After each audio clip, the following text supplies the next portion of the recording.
9 अगस्त 2024 के रात 11:30 बजे श्याम बाजार के RG Kar medical college and hospital में ऐसी घटना घटी जिसको सुनने के बाद आप लोगों के होश उड़ जाएंगे। नमस्कार दोस्तों, मेरा नाम है अनीस और आपका स्वागत है हमारे चैनल इंसिडेंट हब में। चश्मे को कूटा गया जिसके वजह से आंखों से खून निकल गया, गला दबाकर मारा गया। ये पूरा पोस्टमार्टम रिपोर्ट में वायरल हुआ है।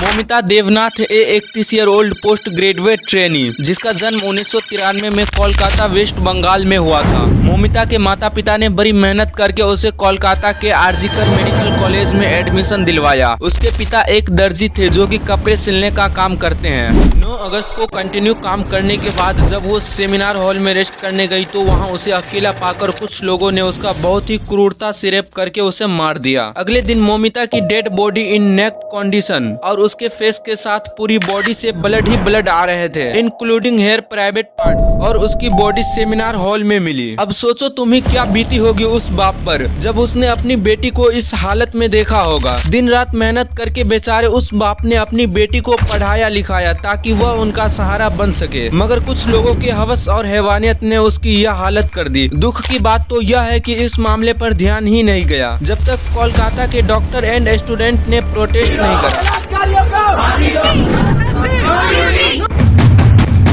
10 अगस्त को पुलिस ने 33 ईयर ओल्ड संजय रॉय को अरेस्ट करा। Who is suspect is this crime, और वो एक सिविक वॉलेंटियर भी है। आइए अब देखते हैं किसी इंसिडेंट पर गवर्नमेंट क्या कदम उठा रही है। 11 अगस्त West Bengal government transfer the superintendent of RG Kar medical college and hospital, और इस केस को गवर्नमेंट ने सीबीआई को हैंडल कर दिया। इस इंसिडेंट के ऊपर ममता बनर्जी का यह कहना है कि वह कभी वापस नहीं आएगी अगर तुम्हें प्रोटेस्ट करना है। अगर उसके नाम से प्रोटेस्ट करना है तो करो, इससे गवर्नमेंट उसके परिवार को 10 लाख का कॉम्पेंसेशन दे सकते हैं। And she urges doctor to end the protest after it or less continue but it does not affect the. Mamata Banerjee के इस बात से पब्लिक इतना गुस्सा हो गई है कि वह चाहते हैं CM Mamata Banerjee should resign. इसको लेकर सोशल मीडिया पर कई ट्वीट भी वायरल हो रहे हैं। एंड कोलकाता के आरजीकर मेडिकल कॉलेज के इस दिल दहलाने वाले इंसिडेंट के बाद इंडियन मेडिकल एसोसिएशन डॉक्टरों ने 17 अगस्त को सुबह 6 बजे से 18 अगस्त को सुबह 6 बजे तक देशव्यापी हड़ताल का ऐलान किया है, जिसमें 24 घंटे तक ट्रीटमेंट सेवा नहीं मिलेगी। मोमिता के पिता जो कि 67 इयर्स का है, उसने कहा है कि अगर मैं उसके मौत के मुआवजे के रूप में पैसे को स्वीकार करता हूं तो इससे मेरी बेटी को दुख होगा। मैं पैसा नहीं, सिर्फ न्याय चाहता हूं। इस घटना को लेकर कई सेलिब्रिटी ने अपने सोशल मीडिया पर इस दुख को जताया है, जैसे आयुष्मान खुराना,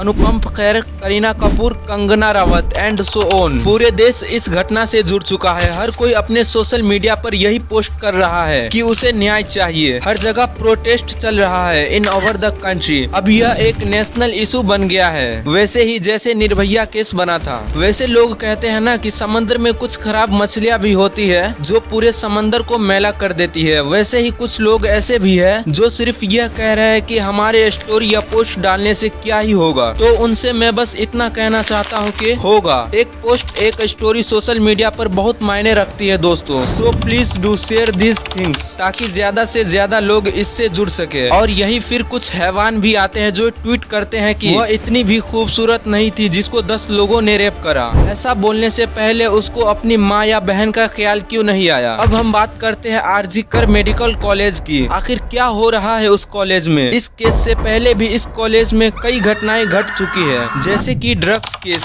और वहाँ प्रिंसिपल संदीप घोष ने इस केस के बाद रिजाइन कर दिया, और रिजाइन के 24 घंटे भी नहीं हुए थे और उन्हें दूसरे कॉलेज का प्रिंसिपल बना दिया गया। सीबीआई ने प्रिंसिपल को 13 आवर के लिए कस्टडी में रखा। अब इसके पीछे कहीं पॉलिटिक्स के लोग भी मिले हुए हैं, क्योंकि जिस दिन अपराध हुआ था उसी दिन अपराध स्थल से 30 मीटर की दूरी पर अचानक मरम्मत का काम शुरू हो गया। एक केस और सामने आया है, अब पता नहीं यह सच है या बस एक कहानी, बट केस यह है कि एक और लड़की का रेप हुआ था। उसके कुछ टाइम बाद ही उस लड़की के भाई ने उस रेपिस्ट के सर को काटकर पुलिस स्टेशन के सामने खड़ा हो गया। मौमिता का कोई भी भाई नहीं था, पर अब हमें उसके भाई होने का फर्ज निभाना होगा। अब मैं यह नहीं कहता कि हमें वायलेंस का साथ देना चाहिए, बट तुम्हें सोशल मीडिया के थ्रू जितना हो सके उतना सपोर्ट करना चाहिए। Even LGBT community also had done protest in Kolkata in India according to the 2021 annual report of the NCRB National Crime Records Bureau. 31,677 rape cases were registered across the country or an average of 86 cases daily। और हर साल यह ratio बढ़ता ही जा रहा है। तो आप ही सोचो कि 2 साल के बाद यह रेशियो कितना होगा। हर दिन लगभग 100 रेप केस इंडिया में रजिस्टर हो रहे हैं। ये तो सिर्फ ऑफिशियल है, बाकी कुछ केसेस तो शर्म और बदनामी के कारण रजिस्टर ही नहीं है। मेरा यही कहना है कि अभी आवाज उठाओ, जितना हो सके उतना सपोर्ट करो, क्योंकि कल तुम्हारी बहन भी हो सकती है, तब तुम्हारा कोई साथ नहीं देगा अगर आज तुम किसी का साथ नहीं दोगे। महात्मा गांधी ने एक बार कहा था कि जिस दिन एक महिला रात को सड़कों पर बिना किसी डर के चल सकेगी, उस दिन हम कह सकते हैं कि भारत को सच्ची आजादी मिल गई है। In the end all I want to say is please support that family and let us all together demand justice. इसी के साथ मिलते हैं अगली वीडियो में, तब तक के लिए अलविदा।